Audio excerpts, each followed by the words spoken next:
Afternoon's budget speech in light of the Fees Must Fall protests. And for more, we are joined by Griselda Lewis. Griselda, 2 years on and students are still demanding free education and the scrapping of historical debt. So they'll be watching this or listening to this speech very closely.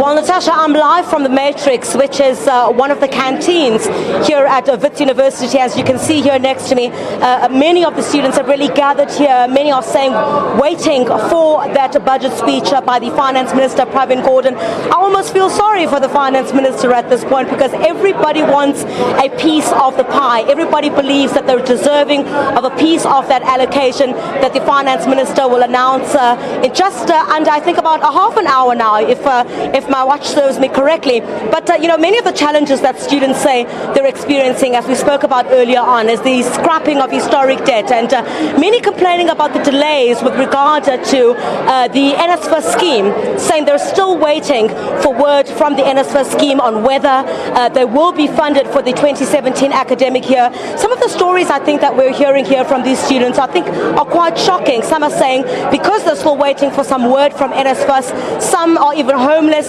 some are squatting in some of the laboratories here at Wits University. And even though we know that NSFAS has made significant strides in trying to, of course, assist many of the needy students, over 300,000 now, these students are saying that they're still waiting for the system itself to officially kick in and hear from NSFAS about whether they're going to be funded for the 2017 academic year.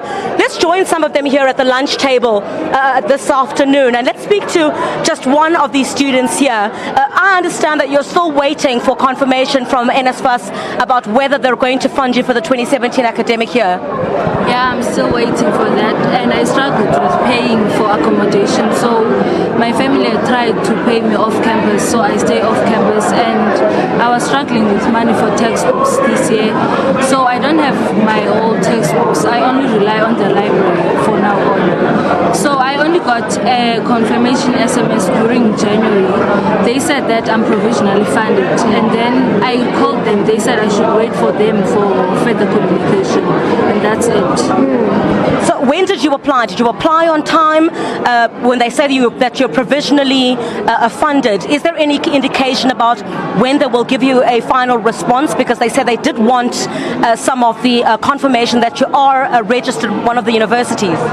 I applied during November last year, and they didn't tell me whether, they didn't give me the time when I'm going to be funded, so I don't know. So certainly this was unplanned.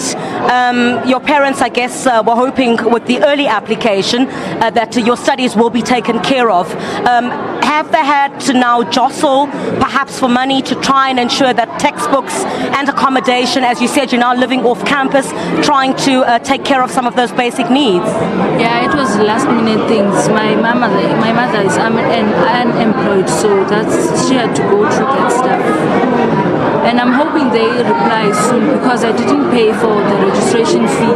The university said that they're giving me up until the 31st of March to pay up. So I don't know what's going to go on next. Natasha, those are just some of the stories that we're hearing here. Some of these students still waiting for their applications to be approved by NSFAS, and some saying at the last minute their parents have had to go out and really jostle for money to try and pay for some of the necessities, including accommodation. As you'd know that Wits University being one of the very well recognized universities, not just in South Africa, but on the continent. Everybody's jostling for space at this university. So some of those students saying they're still waiting for those. Let's chat to one of the other students as well.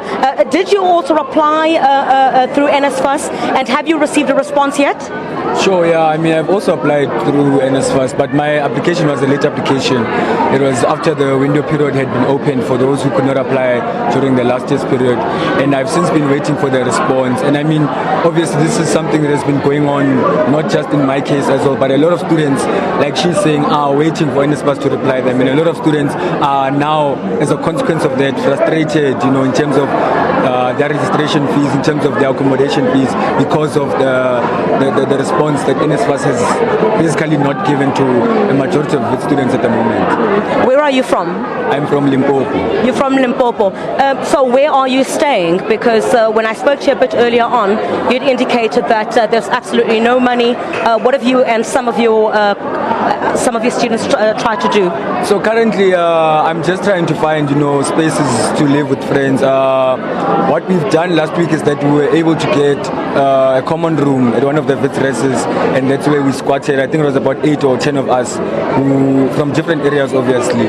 We squatted there in that res last week for I think 3 days. So currently, that's what students are doing right now. They're just going around. Some are sleeping in libraries, some are sleeping in labs. Some have been fortunate enough to get rooms, through whichever connection that they're able to. But most of us are basically, that's the state we're in. We're squatting in rooms of our friends, we're squatting in common rooms, we're squatting in libraries and computer labs. Well, just finally, what would you want, the finance minister to say today with regard to higher education and training in terms of funding? Sure. I think a lot of the youth has lost its optimism and faith in the finance minister and anything he has to report on. Because what our baseline, bottom line hope for him to respond to us would be for him to say that, we are going to get free education. Because all the funding schemes and the financial aid schemes so far have proven that, they're inefficient. And, we can't keep blaming NSFAS and Funza Lushaka and all sorts of funding schemes, because at the end of the day, all of them cannot properly identify who and what kind of person needs what kind of funding, right? We all come from different complex backgrounds. And I feel like them relying on different kind of funding schemes is just to run away from the truth that they cannot cater for everyone if they're trying to implement this sort of individual specific funding method, which it has failed us. I've been a student for the past 3 years, and I've seen failing a lot of people throughout my time at Wales. All right, let me just quickly come to you and what your expectations are. What would you want the finance minister to address today? You're still looking for funding to access this university and to further your studies. You're a first-year student. What would you say to the finance minister if he was watching now? I just want him to try and resolve these matters, because they're making it impossible for us to have hope. Because right now, if I don't have funding by the end of March, I'll have to leave school, and that's very bad. And there are a lot of students out there who are not in school because they are not funded. All right, I'm afraid we've run out of time there, but just some of the sentiments from students here at Wits University. But I can certainly tell you then, Natasha, that these are just not the concerns of students here at Wits University, but at many of the institutions around the country, calling for more efficiency when it comes to the NSFAS scheme, and are saying that all they want is basically the finance minister to announce perhaps that more money will be given for higher education and training in South Africa to ensure that all are able to access it. Griselda,